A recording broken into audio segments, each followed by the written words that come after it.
234e jour de l'année, vous êtes sur Satellite 24 Télévision. Bienvenue pour votre première sortie de la semaine sur la revue de presse. Débutons notre revue de presse ce matin avec Mutation qui titre Hymne à la victoire Qatar 2022.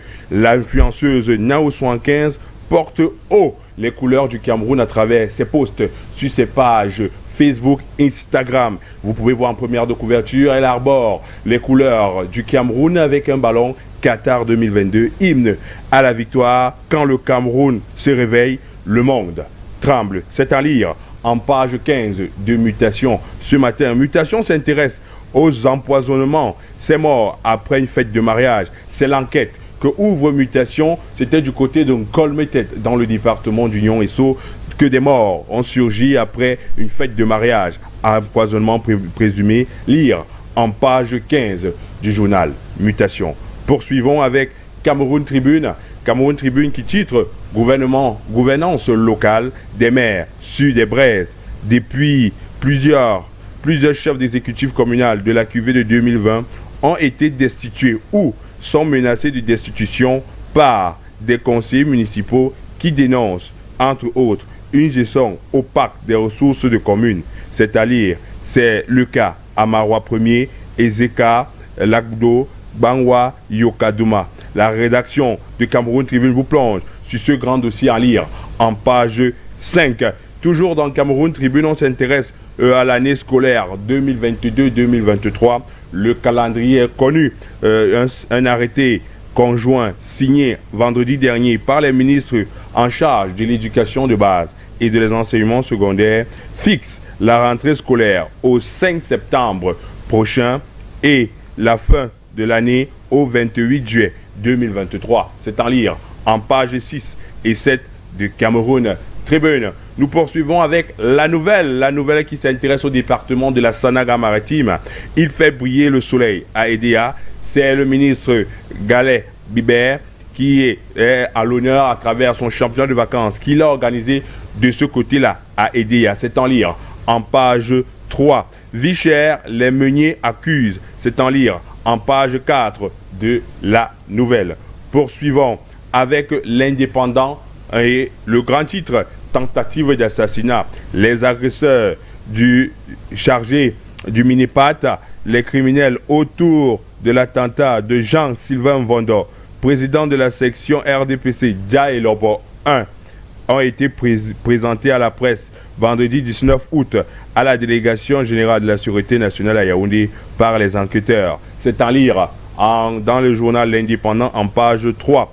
MRC, le spectre d'une faction rebelle. C'est en lire en page 5 de L'Indépendant. Et on revient toujours dans les revendications sociales dans l'Indépendant. Les enseignants menacent de paralyser l'école. C'est en lire dans le grand dossier de l'Indépendant, page 8 et 9. Et l'Indépendant s'intéresse à l'immeuble Ekan qui illumine Yaoundé, l'immeuble du promoteur PDG du groupe. L'anecdote aujourd'hui a décidé de l'intituler Ekan. Rendre fier cette localité, cette tribune qui rend fier le Cameroun. On s'intéresse déjà à info majeure ce matin, info majeure, établissement scolaire, fin des classes pour les clandestins. C'est ce que titre ici info majeure ce matin. Il s'est en lire en page 5 à 8 sur info majeure. On s'intéresse déjà à Bafoussam, le maire de la ville évalue le budget 2022. C'est en lire en page 10 d'info majeure ce matin. On continue avec Miome Salah Hebdo qui s'intéresse. Paul Biya assure la pérennité du sport, infrastructure, équipement sportif. Le 17 août 2022, le président de la République a créé un organisme dédié à l'entretien, la maintenance, l'exploitation, la sécurisation du développement des ouvrages et aménagements sportifs tombe également dans le champ de compétences de cette entité. Les installations connexes spécifiées réalisées ou aménagées par l'État. Décryptage du décret numéro 2022-384. C'est en ligne en page 6 et 7 de Hebdo Miome Salah. On s'intéresse toujours budget et chantier de 2023. Henri Eyebe ici fixe les priorités. Le ministre Le ministre des Domaines et du Cadastre et des Affaires foncières a mobilisé les responsables des services centraux et déconcentrés à Yaoundé du 18 au 19 août dernier. C'est en lire en page 8 de Hebdo Meome Sala. On continue avec The Guardian Post. The Guardian Post qui s'intéresse à John Ngouté, le premier ministre John Ngouté, qui est en train de se manifester sur la crise du nord-ouest et du sud-ouest. On continue avec Eco Matin ce matin. Eco Matin, rentabilisation de l'épargne, l'offensive des gestionnaires d'actifs dans la CEMAC. C'est ce que titre ici Eco Matin ce matin. Farine de blé, les meuniers menacent d'augmenter les prix. C'est ce que nous titre ici Eco Matin. On continue avec Regard du Monde qui nous prend sur la découverte d'un professeur de médecine, professeur Ndi Eloge Nyani Fopou, le prophète d'une communauté. C'est ce que titre Regard du Monde ce matin. C'est un homme pas comme les autres, s'élève par les siens au Cameroun et plus récemment son titre de Ndi, des mains du sultan roi des Bamoun. C'est la reconnaissance de son travail acharné dans le monde par reprocher le domaine de la recherche médicale, notamment avec l'invention du Koroku, très efficace pour le traitement du Covid-19. C'est en lire dans Regard du Monde ce matin. On poursuit avec Lady News qui s'intéresse au ministre du Commerce. Mbaga Tarna fait les yeux doux aux femmes, culture de cacao. Grâce au programme Femmes rurales dans le cacao, 176 braves dames disposent déjà chacune d'au moins 1 hectare de cacao. Le ministre du Commerce, porteur de cette initiative, encourage celles qui hésitent encore à s'inscrire dans cette dynamique à l'effet de contribuer à l'augmentation de la production cacaoyère au Cameroun. C'est d'en lire dans les News ce matin. Poursuivons avec le témoin qui s'intéresse contre la lutte contre le Njansan et titre le docteur Madaouda Malachi augmente le volume. C'est ce qui vient ici, le grand titre du témoin ce matin. Dans une décision prise le 18 août dernier, le ministre de la Santé publique interdit l'importation, la fabrication et la distribution des produits cosmétiques et d'hygiène corporelle contenant des substances qui influencent le décapage de la peau. C'est en lire en page 3 du témoin ce matin. Poursuivons avec La Voix du Centre qui s'intéresse, qui titre Crise anglophone, le rêve brisé d'un auto-entrepreneur. C'est ce que nous dévoile ici La Voix du Centre. Promis un bel avenir, Adolphe Herman est aujourd'hui déplacé interne, obligé de se cacher pour espérer échapper aux groupes armés qui l'ont obligé à quitter son domicile dans le Libyalem, en laissant tout derrière lui pour sauver sa vie et celle de sa famille. C'est en lire en page 10 de La Voix du Centre ce matin. La Voix du Centre s'intéresse à l'écologie. Le mouvement Sauvons les sols arrive bientôt au Cameroun. C'est ce que nous annonce ici La Voix du Centre. C'est en lire en page 2 de La Voix du Centre ce matin. On continue avec le quotidien Éco-Santé. Éco-Santé qui s'intéresse au blanchiment de la peau. Arrêter le Njansan, ça tue. C'est la déclaration que fait c'est le message du ministre de la Santé publique, le docteur Madaouda Malachi, du 19 août 2022, qui sonne le glas du débat autour de ces produits et ces dérivés pour la dépigmentation volontaire de la peau. C'était au cours d'un point de presse dans son ministère. C'est en lire en page 6 d'Éco-Santé ce matin.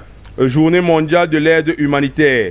3,9 millions de personnes ont besoin d'aide au Cameroun. C'est ce que nous apprend aujourd'hui Éco-Santé ce matin.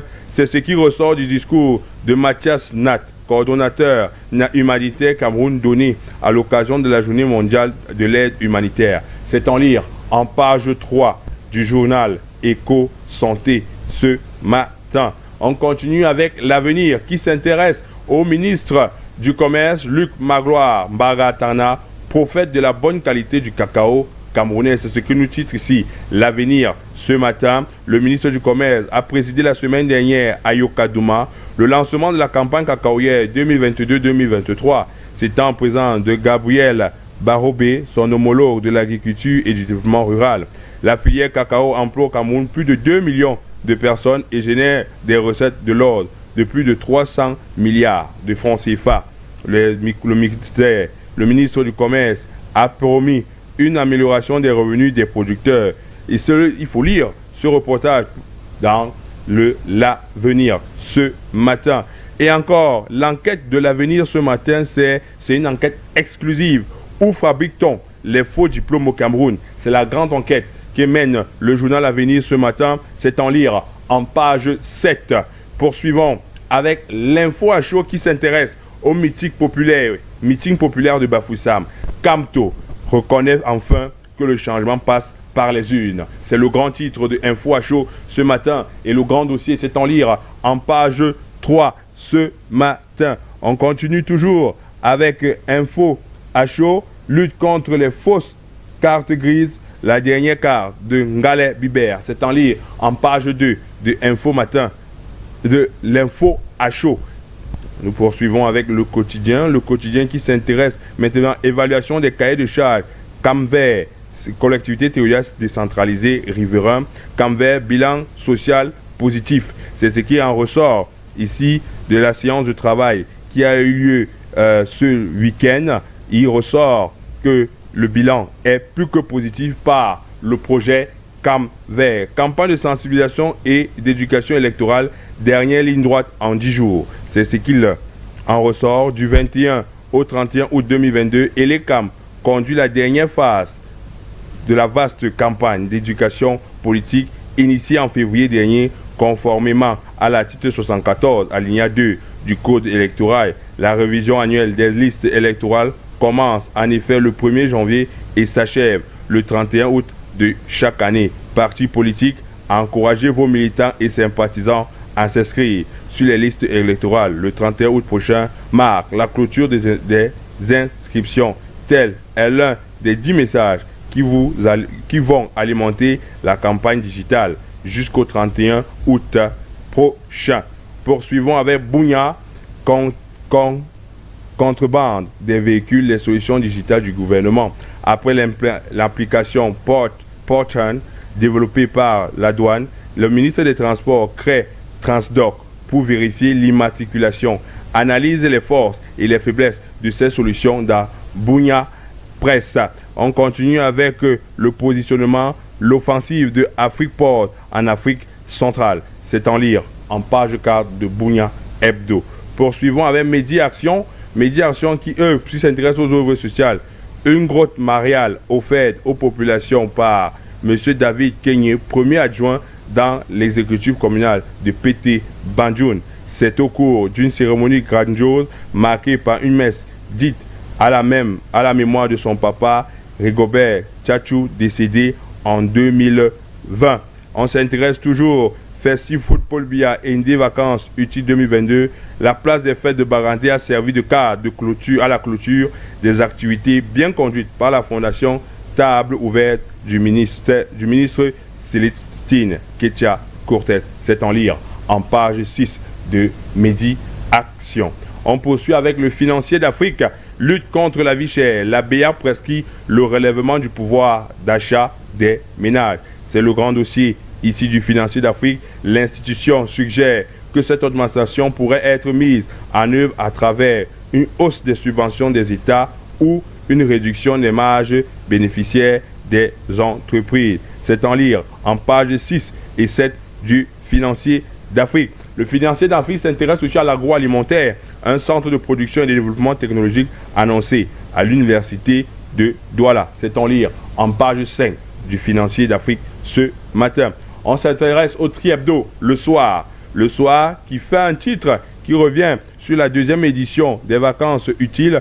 Plus de 80 millions de francs CFA mobilisés pour accompagner la rentrée scolaire de 1000 jeunes. C'est en lire dans le Tri-Hebdo le soir en page 3. Le Tri-Hebdo qui revient sur des crimes en Syrie font rage dans Nomne Ngombo, Ndom. Sur ce trajet, l'arrondissement d'Endom, sur le trajet à Konolinga Ndom, fait des ravages, des meurtres en Syrie avec exploitation des organes. Et c'est un problème qui se pose dans le département d'Union et Fomé beaucoup plus dans cet arrondissement. Poursuivons avec le messager contre la poussière inflationniste. Les 10 mesures des réformateurs, les propositions faites par le mouvement réformateur sont une alternative à la conjoncture économique marquée par une baisse drastique du pouvoir d'achat et la cherté de la vie. C'est en lire en page 2 du messager ce matin. Business, on s'intéresse au Business Club Africa. Isaac Joël Bella Bellinga est le nouvel ambassadeur de cet organisme. Nous intéressons maintenant à une nouvelle presse, la Nouvelle Expression, qui titre MRC réussite totale à Bafoussam. Le meeting qui s'est tenu ce week-end, venu installer les responsables renouvellement élus de son parti politique dans la région de l'Ouest, le président national du mouvement pour la renaissance du Cameroun a été accueilli par une marée humaine. C'est le grand dossier de la Nouvelle Expression en page 4 et 5. Dialogue national, à quoi sert-il en Afrique? C'est la grande question que pose la Nouvelle Expression en lire le grand dossier en page 6 et 7. Poursuivons avec l'œil du Sahel qui s'intéresse en politique, la génération montante du Grand Nord. 4 figures emblématiques qui montrent un changement, une croissance de l'action politique de ce côté-là. Éducation, une question que pose l'œil du Sahel. Éducation, que faire après le bac? C'est le grand dossier que offre l'œil du Sahel ce lundi 22 août 2022. Lire en page 6 et 7 dans les kiosques. On s'intéresse au quotidien, l'économie, et s'intéresse à cette influenceuse Nyayou 75. Quand le Cameroun se réveille, le monde tremble. L'influenceuse française d'origine égyptienne vient de lancer une campagne devenue virale sur les réseaux sociaux. Elle s'engage à faire la promotion de l'image et des valeurs du Cameroun lors de la Coupe du Monde Qatar 2022. Elle annonce un jeu avec une récompense d'1 million de francs à celle ou celui qui aura des scores exacts des 3 premières rencontres des Lions indomptables au Qatar. C'est à lire en page 3 ce matin. Inondation, la protection du patrimoine routier préoccupe. C'est l'interrogation lire en page 5 de l'économie ce matin. Poursuivons avec Essingan. Essingan qui s'intéresse aux certificats médicaux. Les régisseurs d'hôpitaux engloutissent 700 milliards de francs CFA. Cette perte annuelle récemment constatée au terme d'une étude a décidé le ministre des Finances, lui Paul Motazé, à instruire ses collaborateurs nommés dans les différentes régies financières la digitalisation de la comptabilité et la sécurisation des recettes de l'État, aussi bien dans les formations sanitaires publiques. C'est en lire en page 5 des Singan ce matin. Et crise anglophone, toujours dans les Singan, le MINDEF répond à Human Rights Watch. C'est en lire en page 6. Continuons avec intégration, radicalisation, CAC, l'arroseur, arrosé. C'est ce que nous titre ici l'intégration ce matin. Poursuivons avec Sans détour qui s'intéresse toujours à la campagne cacaoyère. Les meilleurs producteurs percevront 2 milliards de francs CFA. C'est ce qui ressort du lancement fait du côté de Yokadouma. C'est l'annonce forte faite à Yokadouma le 18 août dernier par le ministre du Commerce, Luc Magloire Mbaga-Tarna, à l'occasion du lancement officiel de la nouvelle campagne cacaoyère placée sous le signe de la promotion du cacao d'excellence, fortement rémunérateur. C'est en lire en page 5. Maintenant, on s'intéresse à la main tendue au sport. La main tendue sport vacances 2022, la fraternité magnifiée dans la Sanaga maritime par la personne de Ngale Biber, ministre du Transport. Nous continuons avec le journal Émergence, le quotidien émergent, qui s'intéresse au meeting de Maurice Kamto. Tout ce qui s'est passé à Bafoussam, c'est le compte rendu du meeting qui s'est déroulé ce week-end du côté de Bafoussam. C'est en lire en page 5. En sport, Cannes, U21 de volleyball, les Lionceaux du Cameroun domptés en demi-finale. C'est ce qu'il en ressort ici de cette compétition. Lire en page 11. Agression de Jean-Sylvain Vendor. La police interpelle les présumés agresseurs. C'est en lire en page 9.